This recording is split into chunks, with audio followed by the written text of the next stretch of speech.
Good day, I'm Wayne Duvenage from OUTA, and this is an update on the INSETA saga, the insurance SETA saga. We've been following and monitoring what's been going on at the INSETA for some time, and over the last month or so, there's been some heated developments, and there's some speculation here of political interference, overreach potentially, and we're going to unpack this for you because it's very, very important to understand the context and the lie of the land as to what is actually happening at Insurance SETA.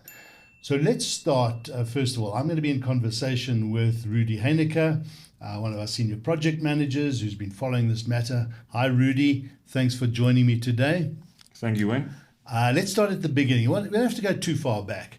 The 5-year tenure of Ms. Gugu Mkhize as the CEO at INSETA came to an end in March last year. There's a 6-month period through which the minister and the SETAs, the boards can be replaced. And this was an ideal opportunity for the minister at the time, Buti Ngabane, to do something, because we have been highlighting and focusing on so much maladministration and potential corruption happening at various SETAs and INSETA in particular. It became quite concerning to us that the minister, there was a ministerial change in. Buti Manamela came in July, and this was a couple of months before the end of that 6-month extended period, that he had the opportunity to change the CEO at INSETA and the board. And he didn't change the CEO. He reappointed Gugu Mkhize. And we have a serious concern about that decision. In fact, so serious that we have instigated legal proceedings to challenge that decision.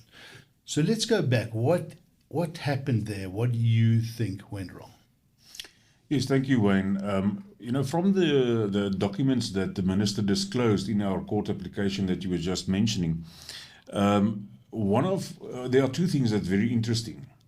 If you look at the timeline, first of all, there's a letter by the minister, signed by the minister on the 6th of October, appointing or approving the appointment of Ms. Gugu Mkhize as the CEO for Insurance SETA. This letter was addressed to the interim chairperson, and what's very interesting is that in the last paragraph, and I'm going to read this, the minister is saying, before expiry of the CEO's employment contract, there were allegations against the CEO and the entity, which I would like the new AA to investigate and submit a report to the veracity and the allegations, and, where applicable, propose corrective action plans to improve governance at the entity.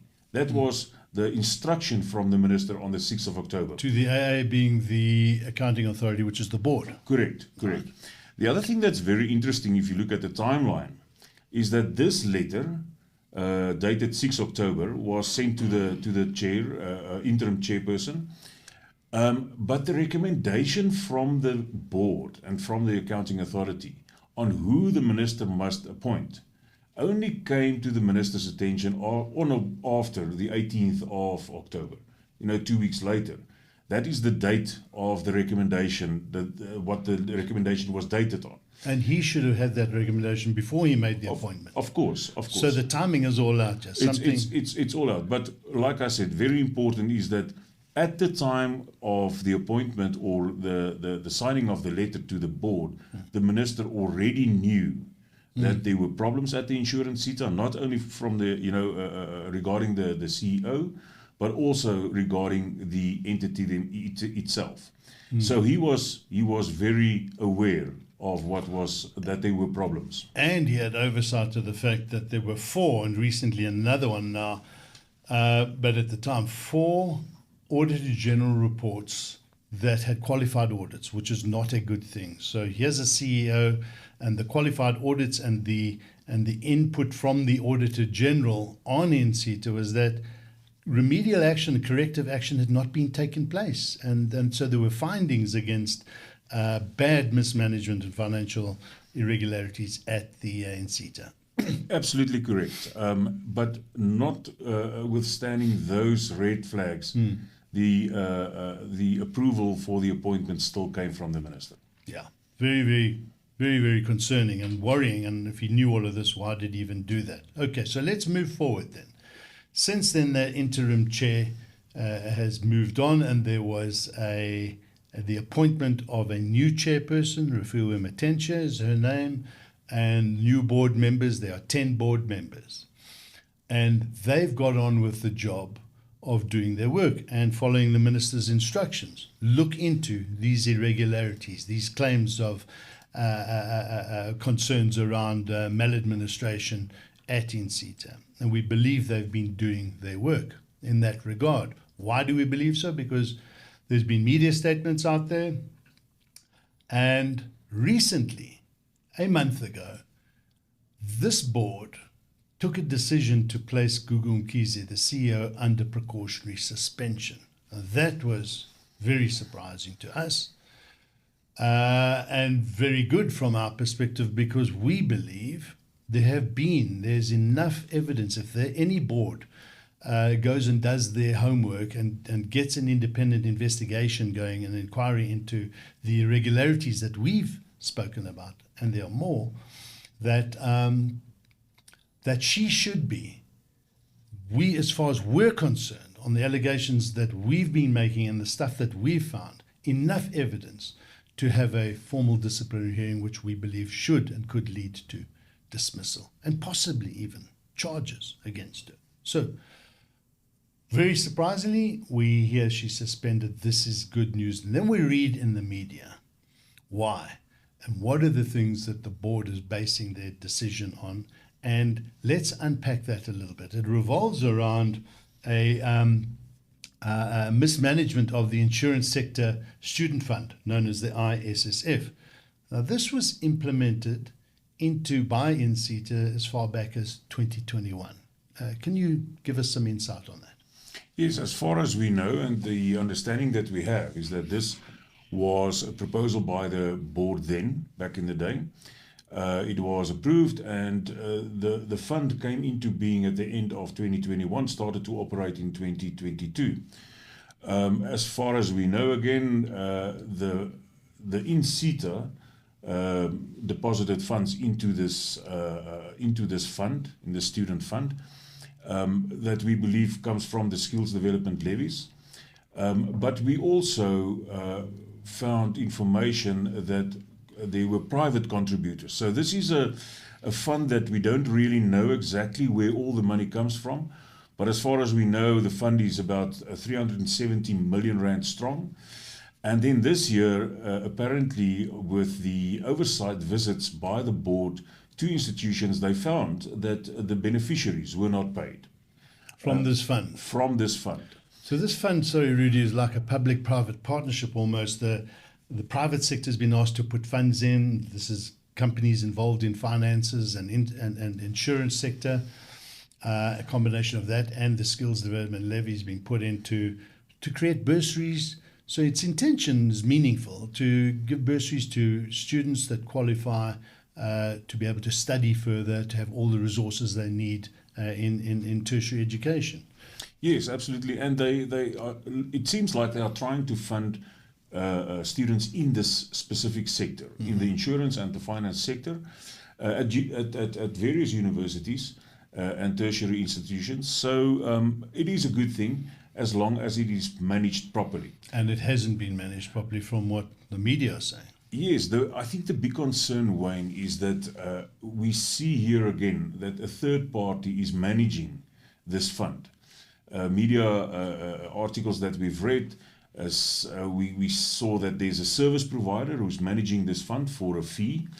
And this is exactly what the Minister of Finance talked about last year when he said, we must get rid of these middlemen, the third parties managing and doing the work that the entities should do themselves. And INSETA can do this work. They're doing it anyway for all their other stipends and that they're paying for with the skills development levy. So here's a nice lucrative contract. Mabope Business Solutions gets this contract to manage this entire value chain of this 375 odd million rand over a 3-year period, for which, by the way, they get paid handsomely, 7.5% admin fee, which is about 28 million rand of that of that 375 million. So, and then it's quite strange. Then you outsource this management, and less than 10% of it has been paid to the service providers, to the beneficiaries of this, and the students are feeling the wrath and the frustration because the universities are saying, well, we can't re-enter you. You haven't been paid last year. They don't have all the resources they need. And so the board, from what we can tell from the media statements, are going out there to find out what exactly is happening. And they're seeing enough evidence to say, but this is being mismanaged, grossly mismanaged. Millions of rands not being paid to the beneficiaries. And they start doing an investigation. This is in the beginning of this year. Comes the 4th of June or the 3rd of June, they follow due process. They're a board. They're given this powers to have this oversight.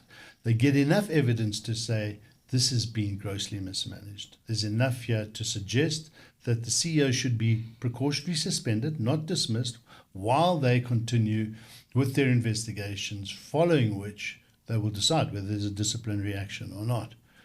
And what happens after that? Within a few days, the board gets a letter from the minister to telling them that they should reverse that decision to place Gugu Mkhize under precautionary suspension.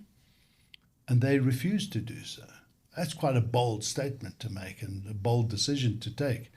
Why do you think that was? Yeah, it is very strange, the instruction from the minister to the board to lift the suspension. I think, first of all, it is standard procedure to suspend someone that can influence or can have an influence on the ongoing investigation. So there's nothing strange about that. Secondly, what is strange for me is that the board was just carrying out the minister's instructions that the minister gave them on the 6th of October in 2025. Investigate and revert back to me. Investigate the allegations against the CEO, against the entity, and revert back to me. And here it started. And standard procedure, suspension of executives or of employees who can influence or who can have an impact on the investigation. Normal procedure. And so that is a very, very strange instruction from the minister to say lift the suspension. Yeah, why would you do that? So now this is where we start to speculate a little bit. And I want to get into, it's now the 1st of July, 2026. Yesterday on the 30th of June, a media statement gets put out by the board.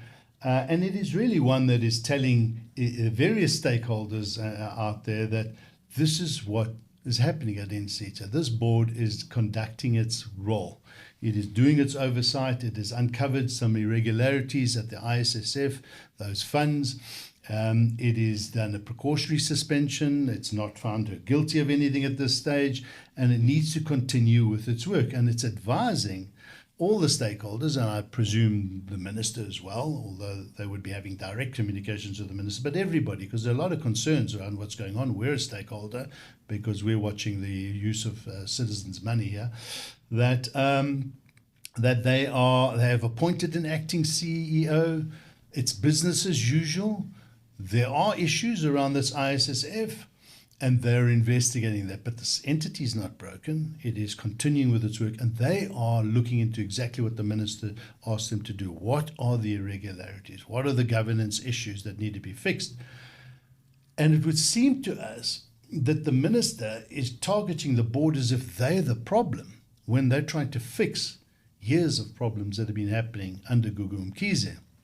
Now, why I think, and we are speculating that something doesn't sound right here, as we had a protest action outside INSETA. We do this from time to time. We bring to the attention via protest action and media statements and that about our concerns of mismanagement. And we are saying Gugu Mkhize must go. We are in court against the minister. We are going to challenge his decision to appoint her. But we're also at the same time placing this board under pressure to say she must go.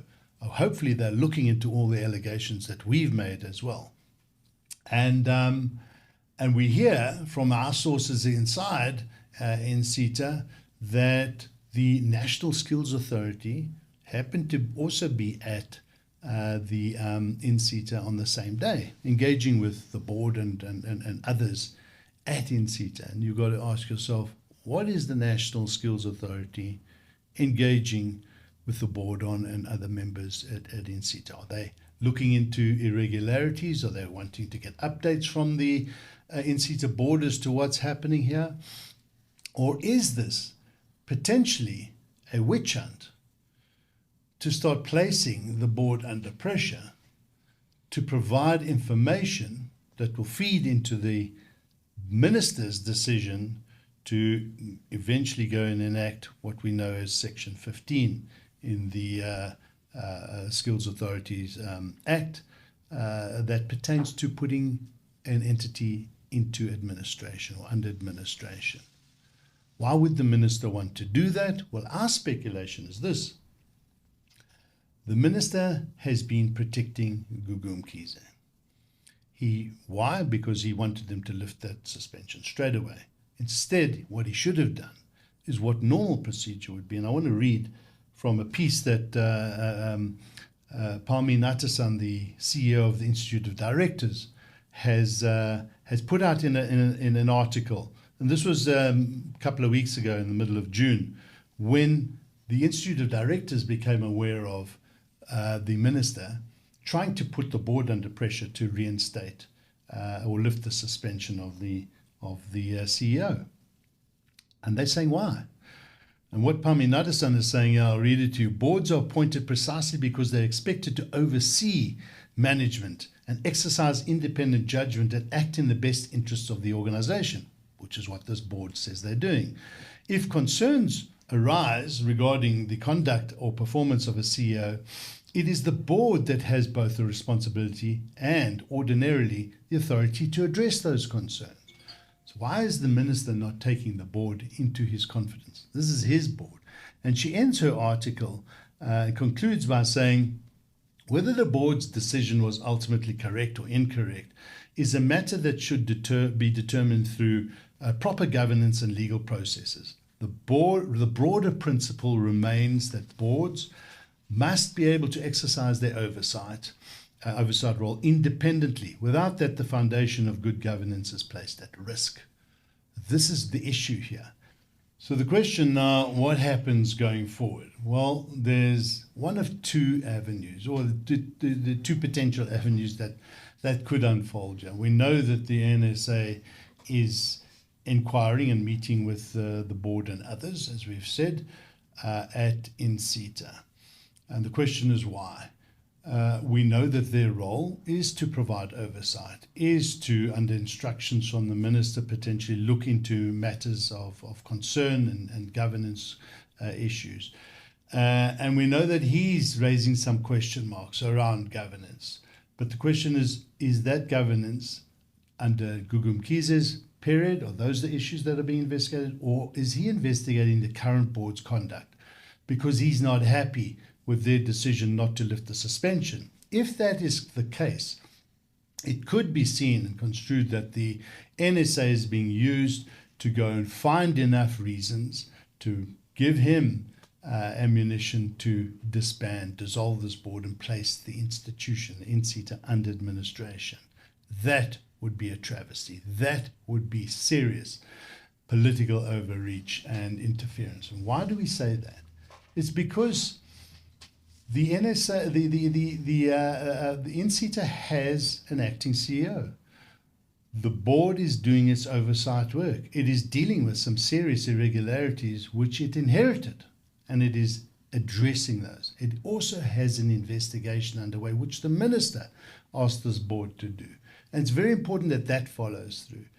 So what shouldn't happen is a rushed process to try and remove this board. If that happened, we would say that that is being done to protect the current CEO who is being suspended.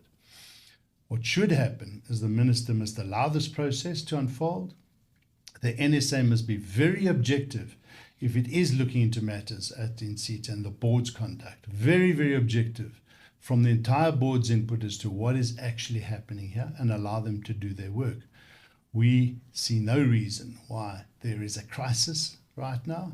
The crisis is if this board does not continue with its work and the entire process is shut down, because what may happen then is this investigation, this independent investigation to what has gone wrong at INSETA, will probably be shut down if that's the case, if this entity is put under administration. We hope that that is not the direction, that this whole process unfolding is going down.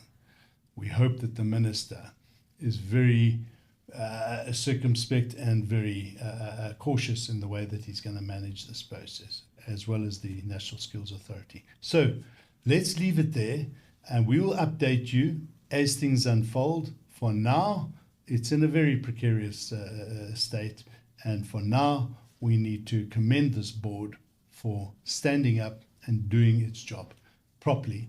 The entire board, by the way, not just Rafiel and Matencha, the chairperson. It's the entire board that is doing this good work, and hopefully there's restraint on behalf of the minister in this regard.